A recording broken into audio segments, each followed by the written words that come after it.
Hi, thanks for using my court coach. I'm Sarah and I'll be your instructor today as we talk about the financial statement simplified, also known as Form FL-155. This is a simplified version of the income and expense declaration, FL-150. That's a 4-page document. This is only a 1.5-page document. There's certain restrictions to when you can use this form. You cannot use it if spousal support is at issue, and you cannot use it if attorney fees are at issue. You cannot use this form if you collect welfare. You cannot use this form if you are self-employed or if your source of income comes from rental income. But outside of those restrictions, feel free to use this form as it is considerably shorter than the income and expense declaration. It does include some of the information from the income and expense declaration, just not all of it. So first off, you want to fill in your identifying case caption information at the top. Line 1, you would mark these boxes if you are receiving some sort of welfare benefits. However, if you are receiving some sort of welfare benefits, then you also cannot use this form. So hopefully you will not be marking those boxes. Line 2, you want to list the number of children that you are the parent of from this relationship. And below that, list the timeshare percentage that you believe you spend with the children versus the other parent. If you do not know, in 3C, you can describe your custody sharing plan and attach an extra sheet if necessary to do so. And that way the court can determine what the timeshare is. But I think you should still try and give some sort of guess as to how much time you think you spend with the children. Line 4, you would mark the box that correctly identifies your tax filing status, whether that's single, married filing jointly, head of household, or married filing separately. Line 5, you list your current gross income. That's your income before taxes. And then you want to identify what is the source of the income, mark the correct box that applies to you. And if there's multiple sources of income, then list how much you receive from each source. And hopefully that all adds up to the amount you listed at the top here. So the different sources of income can be salary, wages, retirement, unemployment compensation, workers' compensation, social security income, disability, or interest income from bank accounts or other investment accounts. Line 6 is additional expenses for the children. If you incur any sort of childcare costs to allow you to go to work or school, you would list that in 6A.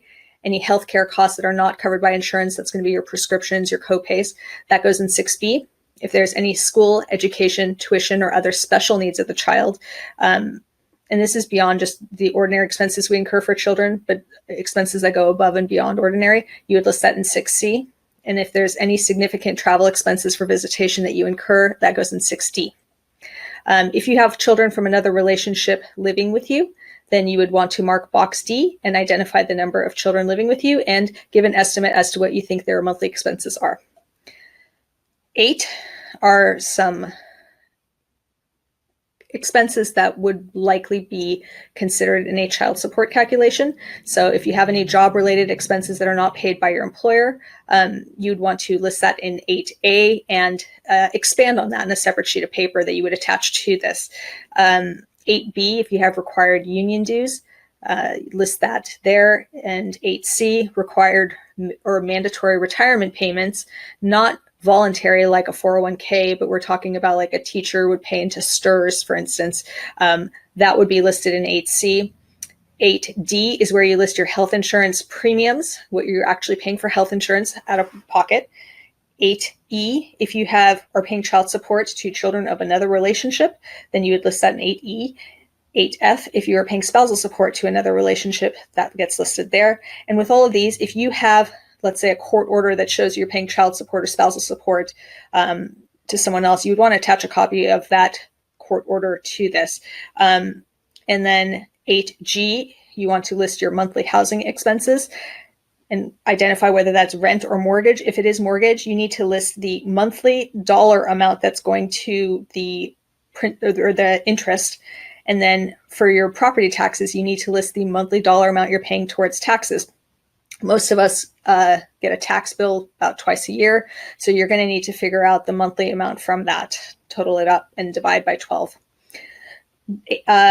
Section 9 of this form, you're listing information concerning your employment.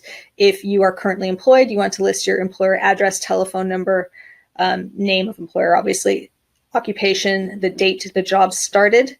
And if you have been recently unemployed, then you would just list all that information for your last place of employment. If you are no longer working currently, you'd want to list the date your work stopped right here and what you were earning prior to your work stopping.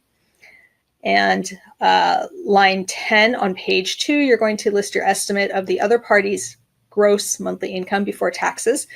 You're going to list your current spouse's monthly income before taxes if you have a current spouse.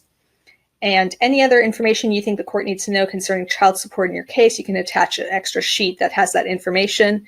And then this is optional 13. If you want to include a copy of page 3 of the income and expense declaration that where you list your expenses, you can. You are not required to unless a judge orders you to. And then finally, you want to print your name at the bottom of this form, sign date, and mark the box that correctly identifies your role in the case. And that is the simplified financial statement form. I hope you found this helpful. Good luck.